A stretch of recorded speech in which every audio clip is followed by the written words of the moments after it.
Hi, I'm Ben. Welcome to my book corner, and this is my reading wrap up for January of 2024. I managed to consume a total of 20 books throughout January, which is, I think, the most I've ever gone through in a single month. There were some hits, there were some misses, but let's look at the reading stats first of all. Let's start with reading stats then. My yearly goal was set at 60 books. I have a suspicion that's going to be changing very quickly. So we're already a third of the way there, having read 20, or consumed 20, I should probably say. So a good month. Total of 20 books, 4,922 pages. And as is quite normal for me, a lot of dark and a lot of adventurous. Slightly more unusual though, we have a fair few mysterious and emotional. Emotional in particular and reflective are ones that don't appear in my mood reads that often. In terms of pace, a couple of slow-paced books in there. A few fast, but the majority of them were medium, which is about a normal sort of selection for me. In terms of page numbers, 60% or 12 books were under 300 pages. That is a higher than normal proportion, owing to the fact that I've listened to quite a few short audio stories this month, which we'll get into shortly. Only a couple of books over 500 pages, which would be Void Ascendant and Crooked Kingdoms, which are both parts of series. And it was entirely a fiction reads month. In terms of genres, Alphabet Mafia leads the way, with 8 books falling under the LGBTQIA+ genre. And then we have sci-fi and fantasy sitting neck and neck, which is surprising normally. Normally fantasy would be well clear, but we have a lot of short stories in there. And we also have a fair few YA and some bits of horror and romance as well as a few manga. Finally, we have the format, where I've only read one digital book this month. That was Metamorphosis by Frank Kafka. And then 7 audio and 12 printed. So, with all that covered, and ratings as well, ranging from 4.75 all the way down to 2.25. So, a bit of a range here.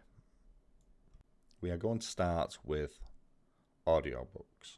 And the key thing with the audiobooks is that most of these I picked up before the Read What You Want challenge began through Kindle Unlimited, and I hadn't realised at the time that when you get these specific books, as the majority of them are from Amazon exclusive series, you actually get the audio narration on Audible as well while you have it in your Amazon library, which is nice. However, we're going to start with Open Throat by Henry Hoke, narrated by Peter Cross. This I saw recommended by JTH Books, and I have to say I absolutely adore this. This is the story of a lonely mountain lion who is forced from its natural habitat due to a fire that is set by humans to kill other humans, specifically by some rich people because they're disgusted by the homeless that are sort of underneath the Hollywood sign and trying to stay out of the way and stay alive. And it covers the journey of this mountain lion as it tries to communicate with humans and makes friends, inverted commas, with a young girl. However, everyone else sees this mountain lion as a massive threat. And eventually, you have an interesting take on the idea of nature versus nurture here. It has a really sad ending. Highly recommend listening to it. I picked this up through Spotify as part of the audiobooks that you can now listen to if you have Spotify Prime. Highly recommend it. It's really, really thought-provoking. Next up, and these are not going to be in any particular order, you have Randomize by Andy Weir, and this was narrated by Janina Gavanka, and this is interesting. The idea of this is set in the near future when quantum computing is becoming slightly more ubiquitous, and a group of, or family of con people decide to try and rip off one of the major casinos and set it so that they can basically defraud the place. It's an interesting take on greed, as they do actually get caught, and how you can leverage other people's greed to get you in a situation where you want to end up being. It's interesting enough. it just wasn't to my personal taste as a story. I will say that the narration, and to be fair, it is for all of these, was really, really strong. And to be fair as well, Andy Weir's writing does seem to be quite solid as well.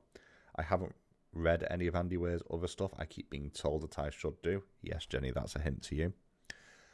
But Randomize, worth a check out. How It Unfolds. This is by James S.A. Corey and narrated by James Patrick Cronin. And this is a bit of a mind bender in many regards.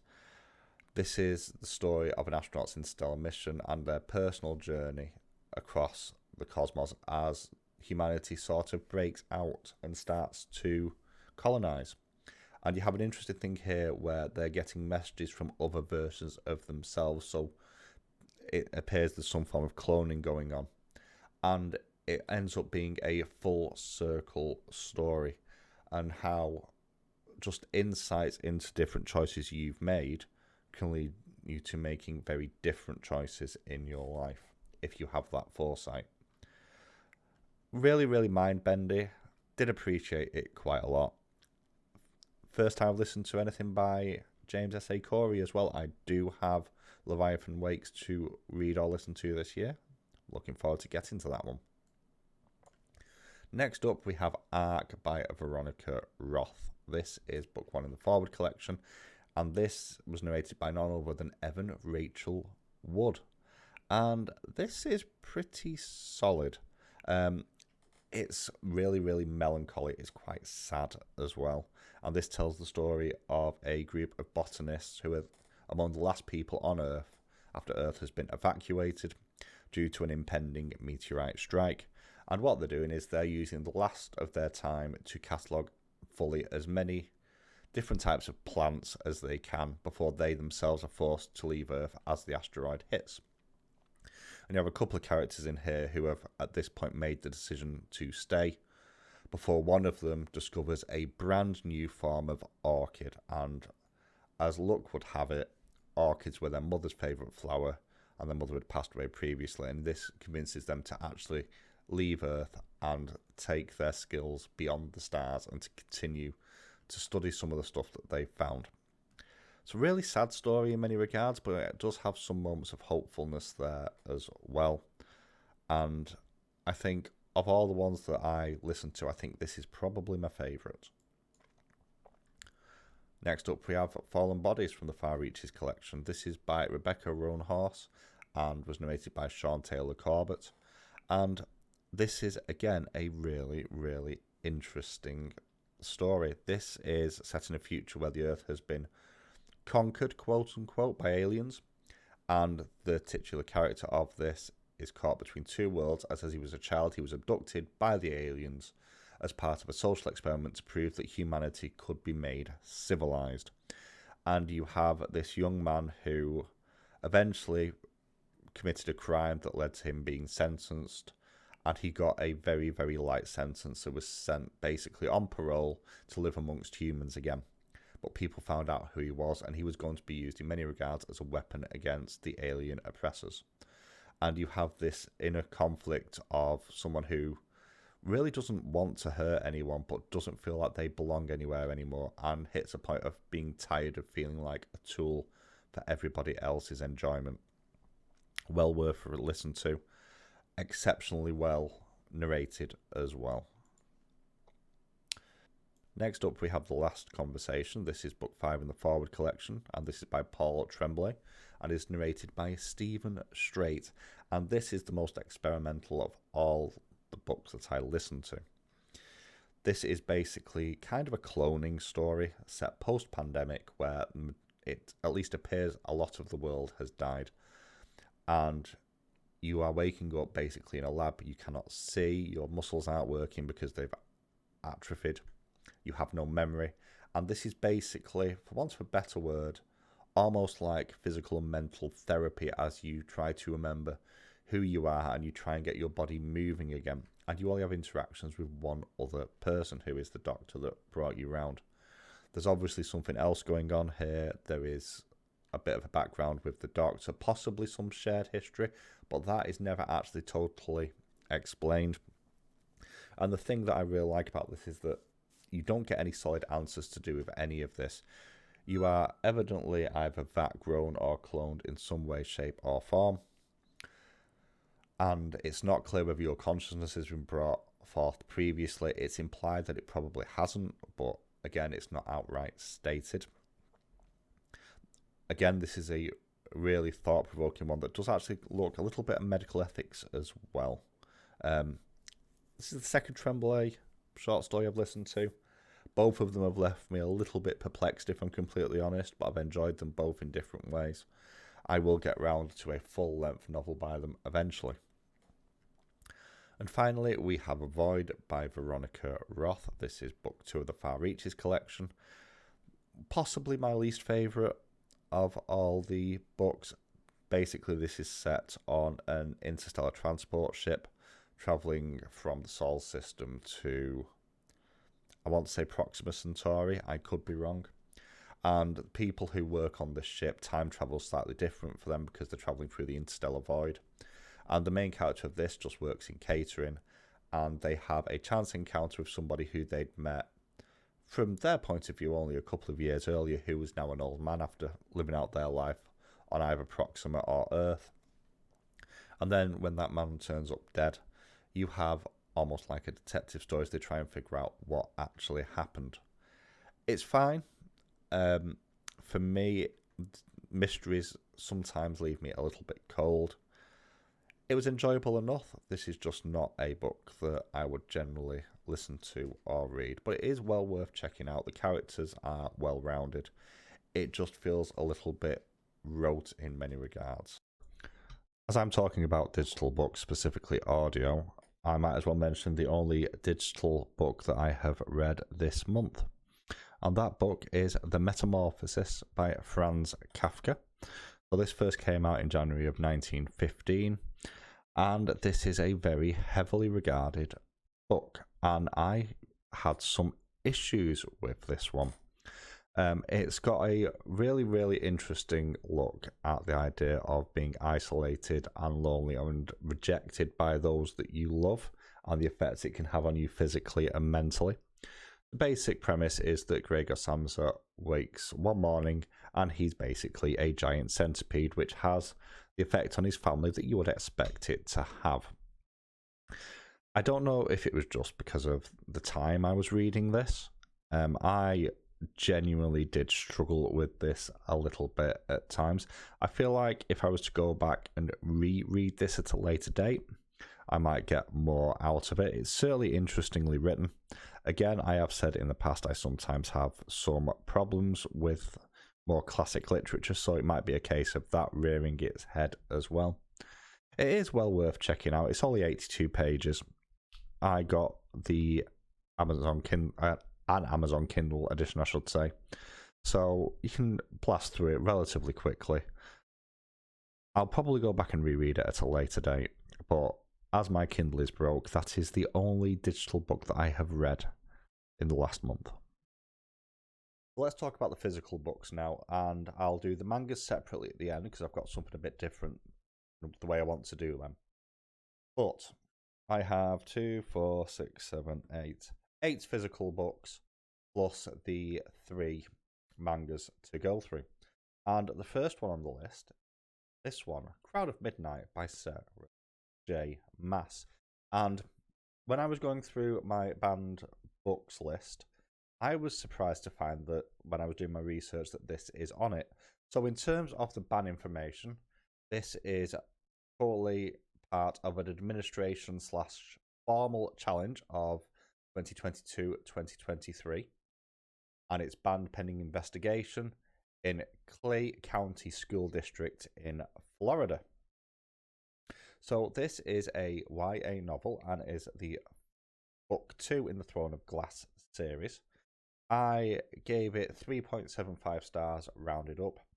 It's a solid follow-up to Throne of Glass. It has a lot of the same issues, and the overarching story didn't feel like it really moved forward a huge amount. And the biggest pet peeve I have is to do with the main character of Selena Sardothian. And I had issues with her characterization in book one. It's not as egregious here. However, what this does do is it has somebody who is shown to be hyper confident, very, very competent as well, who has significant trust issues until they don't. There's a number of points in here where, based on her characterization, she makes choices that she shouldn't be making in the way that she does. And it's opposite of what her character actually is. And those decisions are purely there to drive the plot forward. Now, the other thing with this is I believe there was some controversy with this book a few years ago, as one of the few POC characters in book one dies in here. And there was some controversy about whether that was purely a case of killing off a person of colour to push forward the narrative for the white protagonist. I will say that whilst I can understand that argument, the way that character had been portrayed, they were related to the rebels. This was a conqueror's court that was very, very white leaning. It kind of made sense for her to be one that would die early on. On the flip side, the way she died doesn't quite sit right with me, but a lot of that links into Sardothian's actual character arc and how inconsistent she still feels. I have Assassin's Blade up next in this series, which is a collection of prequel stories. So I'm still going to be soldiering on through it, but so far I'm not quite getting what all the hype was about with this one.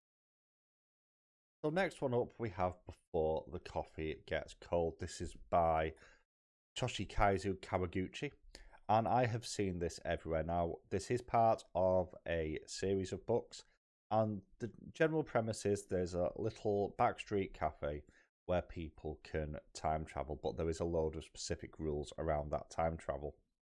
And what you have here is a selection of short stories where people want to travel back in time, as a rule of thumb anyway, to speak to someone, be it their lost husband, so on and so forth. The concept here is more interesting than the execution. What I will say is the stories get gradually more interesting. Starting with the first one, which is very much just there to set the expectations for how this works. And what you do have is you have the cast of the cafe, and the last two stories involve them directly. And the last story in particular is in its own way really, really heartbreaking. Again, the concept of this is actually more interesting than the execution. I do wonder if, with the first book out of the way, the others in the series have a little bit more oomph, for want of a better word, to them. It's certainly not a bad read. If you are looking to read some translated literature, I definitely think you can do worse, but after the high standard set by The Cat That Saved Books, which I read last year, I'll be honest, I was left a little disappointed with this one, and I gave it 3.25 stars out of 5. So we then move along to Timberdark by Darren Charlton. This is the follow-up to Wranglestone, and I enjoyed this a little bit more. Now, what I will say is this is a YA that is aimed probably at the lower end of the YA spectrum.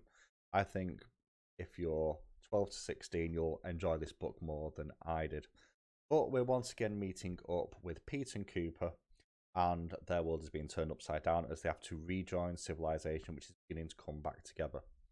And this has a very blunt message to do with corporatism and its potential damage to people's mental health in many regards, as when they get to the new world where they're being reintegrated in the sort of initial stop-off, you have a lot of dead behind the eyes people who are going to work and just filling their time with stuff.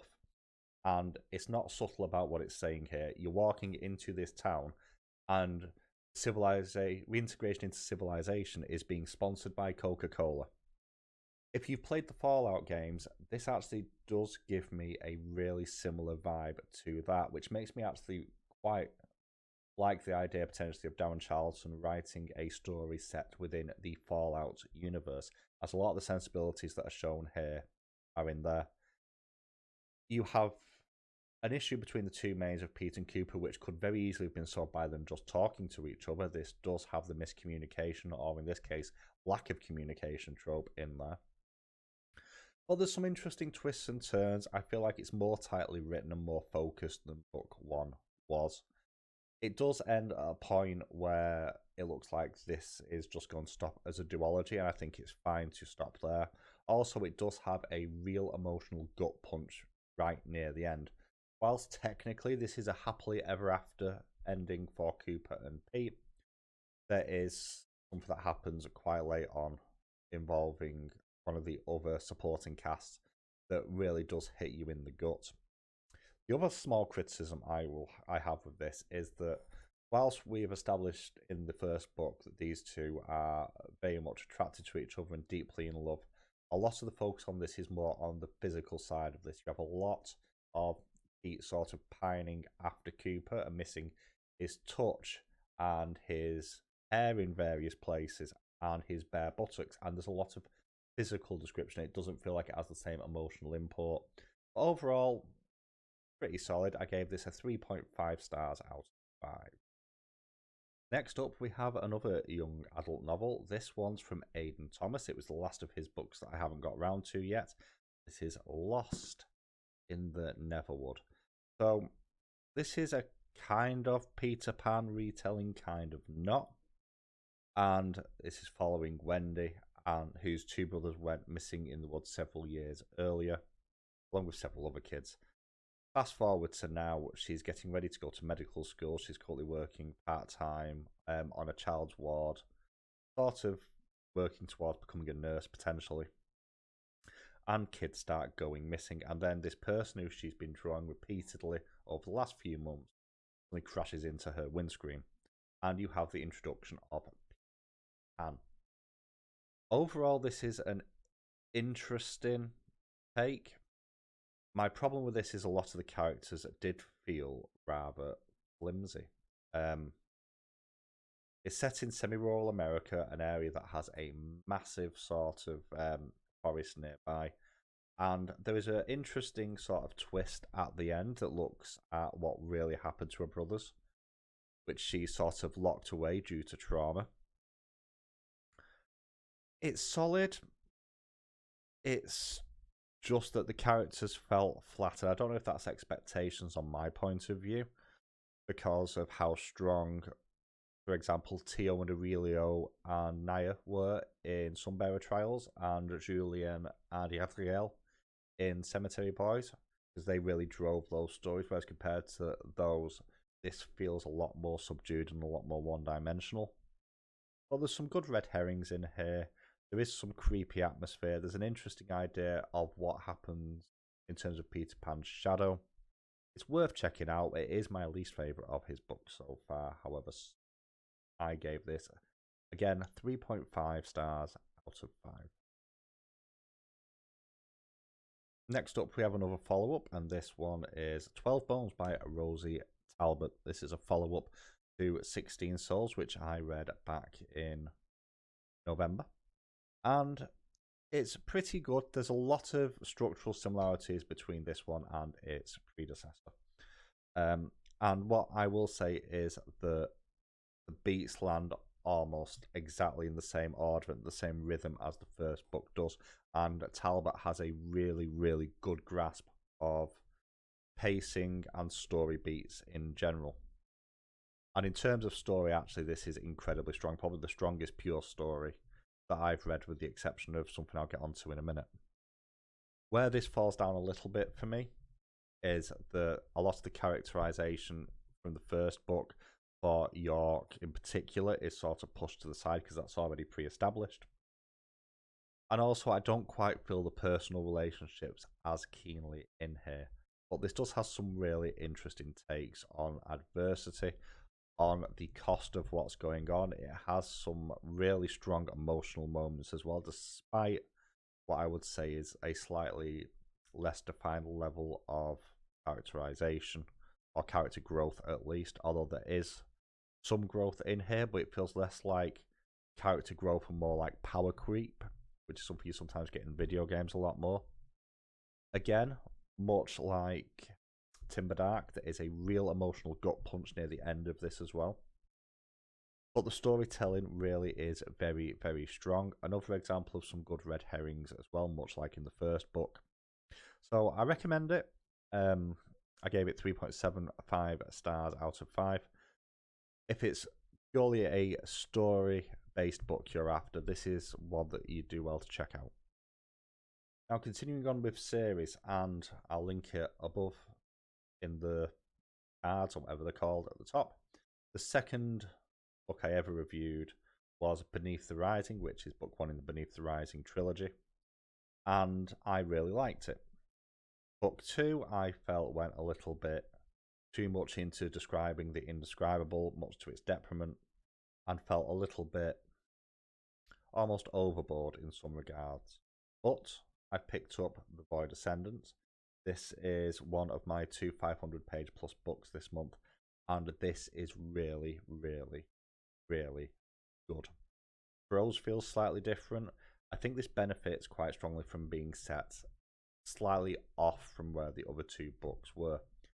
Spoilers for book 2, but at the end of book 2, the Earth was destroyed, and Nick Prasad, the main POV character for the books, wakes up on an alien-ish world / in an alien dimension. Fast forward 7 years, and that 7 years is not necessarily 7 years, as we discover. This is a multiversal story, so you have multiple worlds. And this is a world ruled fully by the Great Old Ones. Think the creatures from Lovecraftian mythology. And at this point, Nick has just become known as the Prophet. He doesn't go by any other name. And he's wheeled out daily to give prophecies to the ruling class who rule on behalf of the great old gods. Until one day, someone breaks into the archive, and that person is Johnny Chambers, who is going by a different name at this point and is pretty much unrecognisable, with, for example, a dorsal fin now on the back and living eyes on their legs, looking very much like something created by the Great Old Ones themselves. Kidnaps Nick, and they go on a quest across the universe to find a way to battle against the Great Old Ones. And Nick is not happy with this, as he has become a tool for the Great Old Ones over time, and also he does not trust Johnny Chambers, purely due to the fact that they lied all the way through. They destroyed the world, they lied about where their abilities came from, so there's a lot of distrust here, but they still go off together with a group of freedom fighters, for want of a better word, a rebellion, so to speak, to try and release the original gods that fought the Great Old Ones in the past. And this walks the fine line of being just esoteric enough to keep you off balance. It doesn't go as in depth with the descriptions and leaves a little bit more to the imagination, and gives you enough to not really understand in a way what you're actually meant to be seeing. And that's exactly as it should be with stuff like this. Lovecraftian monsters are meant to be unpronounceable and indescribable and impossible to understand, and this does a really good job of keeping you off balance. There's a really strong ending to this as well. You have really interesting character growth. Nick himself gets called out for some of his character traits, which I know have been an irritation to Noah when he tried reading the first book. And overall, I think this is a really, really strong end to a series. It released in 2022. I gave this 4 stars out of 5. Next up, we have a book that I read as a buddy read. This is The Whistling by a buddy read. So Noah, over in between the lines, I'll link him down below, did his first ever reading sprint on the 30th of January. And we both started reading this book at the same time. I finished it the following day. As in today when I'm recording this, he's still a little bit behind. And this is a gothic horror set around 1860, around a nanny that comes to a secluded sort of island to look after a very traumatized young girl who has not spoken since the death of her brother. And you have a number of things going on here, suggestions of witchcraft, goats, probably goats as well, with it being an island near Scotland, ghosts. You also have the idea of witchcraft and curses going on, and sort of an underlining sense of unease. Now, I did not enjoy this book. I'm going to say now I gave this 2.25 stars out of 5. Not because I think it's a bad book per se, but this is so far away from my personal reading preference. It's written almost like a journal in some regards. It reads almost like a biography, in fact, or a memoir in the way it's presented. And also, it's with it being set in 1860s, you have those sort of language hitches different now. And I have said many times I do have issues reading classic literature because of the change in language, and I feel like part of the issue I had here was with this, but I also found the characters pretty dull. I found the story mildly uninspiring. The actual reveal at the end had no sort of real hints at it throughout the entire book, which always feels like a bit of a cheap twist to me, although some of the red herrings were well done. There is some genuinely creepy moments. I just did not enjoy the writing style of this one, and I think there's much better sort of paranormal horror out there around a child that is haunted slash possessed slash potentially the cause of all the things that are going on. And that brings me to my last two. I put off reading these. Now, because I'm an idiot, I hadn't realised that Shadow and Bone was set before these, but this is the Six of Crows duology. And as book one, it has the thing which I know MJ hates, with the little Netflix sticker that's not a sticker on there, and Crooked Crows, which is a slightly bigger book. These are outstanding. I gave Crooked Crows a 4.75 out of 5. I gave Six of Crows a 4.5 out of 5. Bardugo has a real talent at being able to capture a scene in a way that you don't see many authors manage to do. It wouldn't be fair to say that it's filmographic. That's not the right word. The words go out of my head. But this captures the essence of the world in a way that very few books that I have read in the last few years do. And there's a real craft to explaining what the world is without going into too much detail. But all the detail there is enough to kick your mind into drawing the picture. And the sort of steampunk-esque aesthetic here is really, really enjoyable.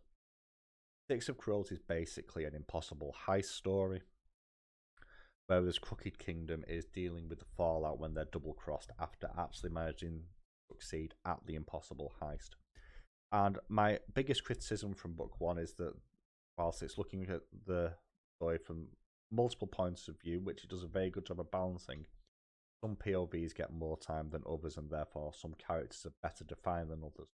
But when you take it as a duology overall, they actually balance each other out really, really well. And the characters that felt slightly more underserved in book one get a lot more time to shine and a lot more kind of fleshing out in book two. The main example of this is Wylan Van Eck, but it's across the board as well. I also like the fact that it doesn't pull back from the gruesome nature of the world that the characters live in. And the sort of the character I'd class as the main character, which is Taz Brecker, is very much a horrendous person who's done horrible things to survive and has justified them as the only way to survive. And yet somehow you still end up rooting for him because he isn't all bad. He's just a more moral shade of evil in many regards. Absolutely love these. I highly recommend people checking them out. I've already picked up the Shadow and Bone box set, so I will be moving on to that once my Read What You Own challenge is over. And then I know there's books that follow Nina, who's in this, or at least Nina's in, I should say, that are set after this as well. Really enjoyed these. Probably the highlight of the month, these two books for me in general. Well, so highly recommend checking those. Well, that's it for the physical books, other than the manga. So let's just jump on to something a little bit different. So, as I have mentioned previously, I've had a bit of a lack of confidence jumping back on camera recently. And you can blame Alien over at Lunacha Books for this one, because one of the things that was suggested was to potentially do a hand cam. So I can confirm that I do have hands, and it's going to work quite well with the three mangas because I can show you a few bits of the artwork and so on and so forth. So our first one, Pet Detective. This was released in 2022. It's 202 pages long and is a BL romance manga novel. And I gave this a 3.5. And there's a few different reasons for this. This does not deal well with sense, specifically. So you have your two main characters of Ron Nakamura, which is here, and you have Fumiko Sato. Ron is at the start of the manga not classed as an adult, and he's working for / with Sako at a detective agency. Sako has decided to start a private detective agency as they had stopped being interested in being a police person. However, Nakamura has a natural gift with animals, and they end up looking for various different lost animals, including one that was famously part of like TV show / commercial.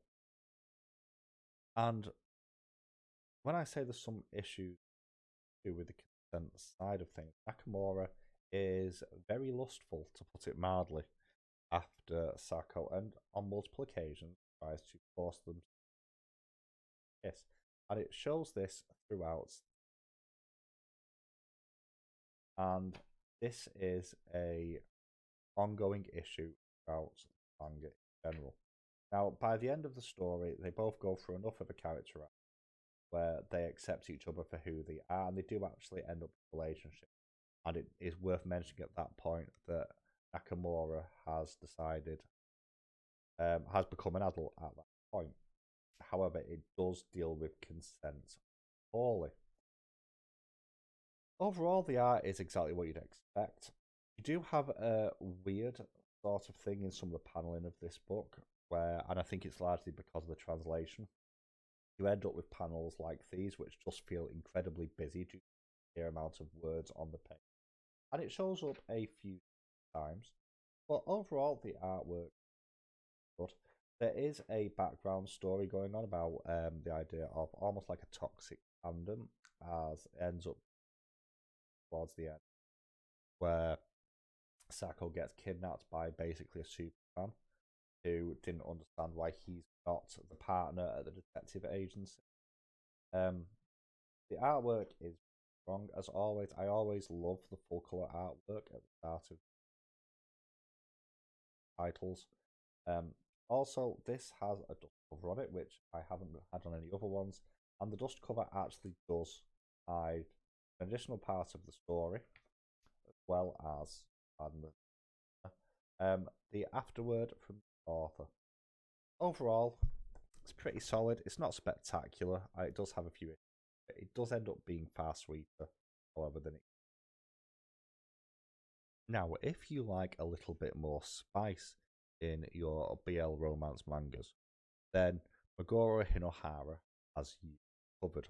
Both of these are by that author, and first one is so. Therapy Games is actually a spin-off. It follows up from Secret XXX and follows the older brother of one and the younger brother of another of the characters from that. So this is featuring Shizuma and Minato. So Shizuma is basically just split their girlfriend, and they are very, very straight. And when they wake up in bed with Minato, they have a kind of a freak out and an argument, and you end up with a situation where Minato feels so rejected that he decides to get his own back and prove that he can get the straight guy to fall for him and then dump him as revenge.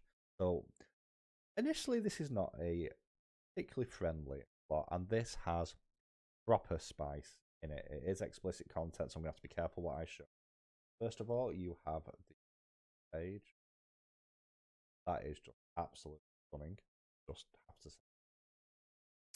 And it follows the story as they wake up and move on from there. You have the rejection. And over time, they get to better and better and better. And ends up that Shizuma genuinely ends up falling for Minato and then finds out about the bet Minato had made. It ends up being far more wholesome than you would be, as on top of Shizuma falling for Minato starts to realize how well he's treated and he's not used to it and starts to fall as well. There is a part two to this. It is, again, as I mentioned, extremely explicit in some of the scene panels in here, so please bear that in mind. I gave this a 3.75 out of 5. If you're after a bit of explicit BL manga, you could do worse than that. Now, if you like some dragons in your boil of spice, then we have The Dragon Betrothed, Volume 2. Volume 1 was a very wholesome sort of story which didn't have any spice in it whatsoever. This, on the other hand, oh boy, this has full-on dragon spice. We are rejoining Chiharu and Rin as they continue to get to know each other, and we have the fallout of the last story where basically a kitsune tried to kill Chiharu because of the fact Rin is losing their powers because they're not willing to make Chiharu the sacrifice they're supposed to be. So you have a situation where these two characters do genuinely like each other, but one is refusing to do what they're supposed to be doing, which is basically killing Chiharu because genuinely likes him. And Chiharu really does love Rin, but isn't willing to give up their life to be a sacrifice. Once again, you have the beautiful page one. I cannot stress how beautiful. Really, really. Very typical in a lot of regards, but really, really like. And have a very simple art style. Very typical. You have the odd cheat here and there that denote some of the emotions, which is quite a lot. Have some very chaotic dragon or so on. But this is a really well drawn BL manga, and it does have some surprisingly deep thoughts in it around terms and ideas of sacrifice in particular. The sacrifice of Chiharu giving up his life so that Rin can get powers and live. And Rin giving up his life genuinely loves Chiharu. In the end, Chiharu doesn't give up his life, and they agree to try and find a way to allow Rin to keep powers together, as they do genuinely like it. Now, again, this does have some spice in it, and some of it does involve dragon, as well as human form. But I love book 1, I love book 2 as well. I gave this 4.25 stars out of 5. I am hoping there is going to be a volume 3. As far as I'm aware, there isn't as of.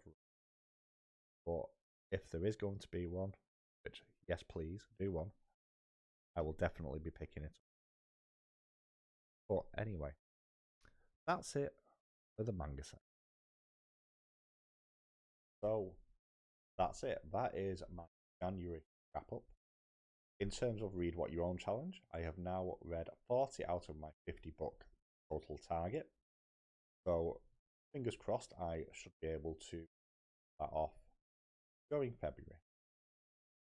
However, on top of that, I have some other plans for stuff in February. First off, I have pre-ordered a number of books for the course of this year. There's already a video on that, which I will link above. But for February, there's a couple of extra books on there which I had pre-ordered, which I'll do on that video. As these books come in, I'm going to take a step away from the Read What Your Own Challenge to read and review these books, or in the case of one, a live discussion.